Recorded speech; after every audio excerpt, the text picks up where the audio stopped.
All right, Lions fans, this is your guy, and we have a, a video that I once again I'm going to show my optimism and I'm going to show my excitement as well with the pending roster and the possible player personnel movements and so forth, and even make a prediction about the Lions versus Arizona game.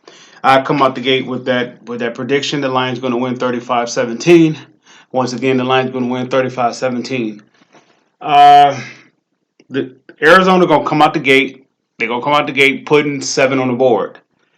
Detroit going to go down the field, but Detroit may be out of the range of a field goal, so they won't do it. So they will punt and get the ball over, and I believe Arizona will go up 2 touchdowns, 21 zip, right?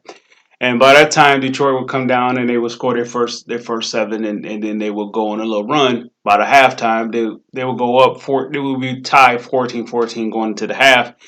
And by the third quarter, which has been the second half, has been the woes for the Lions. So the second half is going to be a turn of a different event based upon their recent history. So this game is going to be the game that is going to be I would call this the breakout game from from what they was doing from last year. The second half woes from last year and as well as this year, and they're going to start a streak. All they need is one. The game that they're actually not supposed to win, and basically how they're going to win it. They're going to win it basically they're going to establish the run a little bit, and but Arizona's going to come in like world beaters. They're going to come in whatever, but Arizona's going to make some mistakes. It's not going to be the quarterback.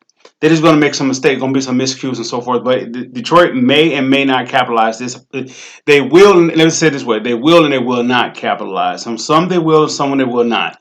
But nonetheless, the Lions will go into the half. It will be a tie game. It will be a tie game, 14-14. But that second half, the third quarter, I'm going to say the Lions will get the ball, or let me see, Arizona may get the ball the second half because I think Arizona will win a toss and they will defer to the Lions. And and oh no, let me change that. The Lions will get the ball in the second half because the Lions have won a toss and they will defer to Arizona, and just Arizona will come down and score their first possession. Okay, all right. So with that being said, the second half, the Lions put 7 on the board, going to the second half, and once again, they're breaking it. Now, somebody may say, what would be the difference between this game and the previous games before the Bears game, the Packers game, and even going into last year? What would be the difference in this game? This game is the pieces is going to start coming together. All the pieces are in place to come together. All it is needed is the piece to come together. So this past week, you had an interview, Mr. Ragland, and he spoke up, and he spoke up in a way that would have desired for Matthew Stafford or somebody like that who have been here, who is considered a leader of the team to do so.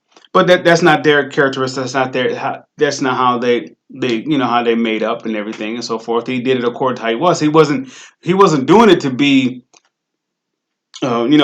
fascist, or anything like that. He wasn't doing it to make to try to prove anything. He was actually being himself. And when he's also the self same person that said like this team is Super Bowl, esque type roster. When he first came in here, I think roster and Bart was particularly saying about the organization.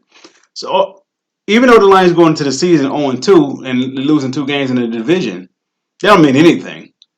It's how you lose those games, right? Was it the Bears and the Packers beating the Lions, or was the Lions beating themselves? Of course, it was the Lions beating themselves. So this is the game against Arizona. This is going to be the game that actually the Lions will start posing their will upon their opponent. Arizona going to come out the gate because the Lions are going to defer the kick and they're going to kick them off the ball, and Arizona going to come down and put 7 on the board. So, and from that point on, Detroit will get the ball, and I think Detroit may go down the field, but they may get out of the range of a field goal, and they don't. They decide to punt, and Arizona go put another. Either they put 7 on the board, or they come to close to put 7 on the board, and then they kick whatever, or they kick a field goal or something like that. So, but anyway, with that being said, Now, with I want to talk about the player personnel and the roster at the state of this positioning. Now, from what I'm hearing, that they're interviewing or they had a visit with Jabal Sheard. I believe that's how you pronounce his name, Jabal Sheard. Of course, he's like an expatriate and so forth, and somebody may say, well, why are they bringing him in here? Because he's a lineman and they can use some pass rush, whatever. No, okay. What the line? Okay, with I'm gonna use this comparison as I always do to make my points. Remember Jim Schwartz when he was doing a wide nine, but he had Vanden Bosch. I don't know if he had Cliff Averill. I believe he had Cliff Averill, but he had quite a few pieces. He had a rotation of like nine. I think it was Corey Williams, Sammy Hill, Ndamukong Suh. I don't know. I know, of course, Vanden Bosch, but I don't know too much of the roster that he had. But he was running. He was rotating like a nine, maybe to a 9 to 10 man rotation on that defensive line. This is what the Lions are going to do now. You finished. You're about to see Austin Bryant come back, Romeo Cora come back, Julian Okora come into play. You finna see different other players about to help out. They finna come in, and within this week or next week, you're about to see a lot of, if especially if they sign Jabal Sheard. If they sign Jabal Sheard, and let's say like he have a minor impact, you're going to see the Nick Williams comes back. You're gonna see different things. And matter of fact, don't be surprised if they do another signing. They're about to what the Lions going to do is do what the Miami Heat did to the going to work crew. Miami Heat couldn't beat the Pistons. As a matter of fact, when Detroit went to the Eastern Conference Finals, no, they beat the when they went to the NBA Finals and they beat the Miami Heat. Uh, they Miami Heat the next year went into off season. They retooled. They got loaded. They was able to go 10 deep in that roster, and they was talking about veterans. They brought in Jason Williams. They brought in who was that? Alonzo was there. I don't know if Gary Payton was there. I'm not sure, but they was pretty deep on that team. Antoine Walker was over there.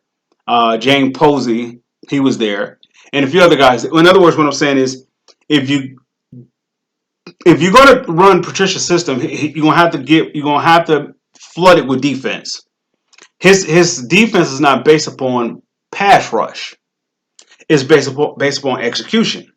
So if I'm good at angling at a down point of attack, then he can use that, and the next guy will play off of that. He's about execution. So if everybody does their job, the play will work out according to how it's drew up.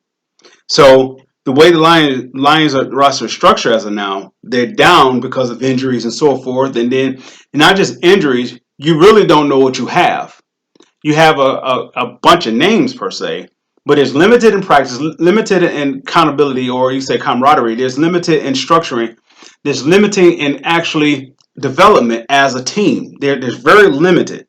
Oh, they're very limited, to say it that way. So you're gonna have to front load it. You're gonna have to front load it, back load it, how you're gonna do it, and just that once the defense gets going, it's gonna triple down effect to the whole team. You're gonna see a whole new team. I'm not a Stafford guy, and I repeatedly say that, but you may see Stafford come alive. Right now, they need one guy to step up, and I think Reggie Ragland was the guy. And he's an outsider, so to speak, because he's a first year new guy, and he hasn't been here that long and hasn't, really done much, in terms of, you know, um, of experience being here. So he haven't got a chance to put his teeth into anything. But he spoke up. He spoke up twice. When he came into the game, he basically said, "This team is Super Bowl, type of camaraderie." He just came in just like his atmosphere, Super Bowl. And then recently, he also made the statement that, okay, we just need to play ball. Everybody, all we just need to do is just relax and play ball. So we got the team. We just need to play ball. If they, I want to see. I don't know if this move has been done with Clay Matthews. I don't know if he signed with anybody, but if he hasn't, and they signed Jabal Sheard, Jabal Sheard is going to come in, and what you're going to see all of a sudden a healthy Austin Bryant. You're going to see a healthy Austin Bryant, and you're going to see a healthy Deshaun Hand. You're about to see a healthy who was the other guy? I want to say Romeo Cora. You're going to start seeing a great bill of health just turn over, and then you're going to see like this dominance. You're about to see this dominance of a turnover of a team with the Detroit Lions. With that being said, Lions fans, I salute.